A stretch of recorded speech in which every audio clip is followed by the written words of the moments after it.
حاتم کی سخاوت۔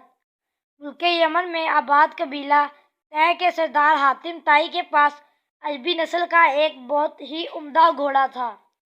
خوبصورتی اور تیز رفتاری میں یہ گھوڑا اپنا جواب نہ رکھتا تھا۔ ایک دن روم کے بادشاہ کے دربار میں حاتم کی سخاوت اور اس کے سبک رفتار گھوڑے کے بارے میں گفتگو ہو رہی تھی۔ اپنی اپنی معلومات کے مطابق ہر شخص حاتم کی تعریف کر رہا تھا۔ درباریوں کی یہ باتیں سن کر بادشاہ نے کہا، جب تک آزما نہ لیا جائے کسی کے بارے میں رائے قائم کرنا عقل مندی کے خلاف ہے۔ ہم چاہتے ہیں کہ کچھ لوگ حاتم کے پاس جائیں اور اس سے اس کا وہی گھوڑا مانگیں۔ اگر وہ دے دے تو بے شک تعریف کا مستحق ہے، حاضر کیا تو ثابت ہو جائے گا کہ ریاکار ہے۔ سب نے بادشاہ کی اس بات کو درست مانا اور وزیر اعظم کچھ لوگوں کو ہمراہ لے کر حاتم طائی کے ہاں چلا گیا۔ شاہ روم کا یہ وفد رات کے وقت حاتم کے گھر پہنچا۔ اتفاق سے اس رات موسلا دھار بارش ہو رہی تھی اور بادل خوفناک انداز میں گرج رہا تھا۔ ایسے موسم میں بہت سے مہمانوں کے کھانے اور آرام کا انتظام کرنا بہت دشوار کام تھا، لیکن حاتم نے ذرا پریشانی محسوس نہ کی۔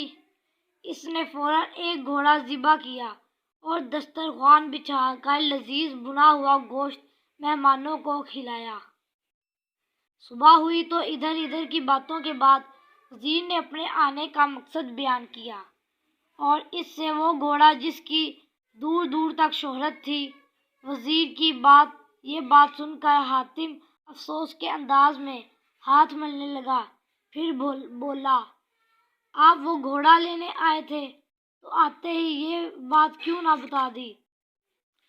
اب تو وہ پیارا گھوڑا اس دنیا میں نہیں ہے۔ جیسا کہ آپ کو معلوم ہے کہ رات بہت سخت طوفان تھا، یہ کسی طرح بھی ممکن نہ تھا کہ میں چراگاہ سے کوئی جانور منگواتا اور اسے ذبح کر کے آپ کی ضیافت کا سامان کرتا۔ گھر پر صرف وہی گھوڑا تھا اور مجبور ہو کر میں نے اس کو ذبح کر دیا، کیونکہ میں یہ بات کس طرح بھی گوارا نہ کر سکتا تھا کہ مہمان بھوکے سوئیں۔ وزیر حاتم کی یہ بات سن کر حیران رہ گیا۔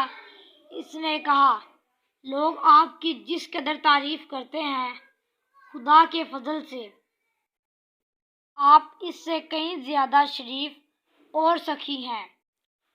بادشاہ کو جب یہ سارا واقعہ معلوم ہوا تو پھر اس نے بھی یہ بات مان لی کہ حاتم طائی واقعی تعریف کا حقدار ہے۔ حضرت سعدی رحمۃ اللہ علیہ نے اس حکایت میں یہ بات واضح کی ہے کہ عقل مندی کا تقاضا ہے کہ انسان نقلی زندگی بھی اختیار نہ کرے۔ اگر نیک نامی کی خواہش ہے تو نیک کام کرے۔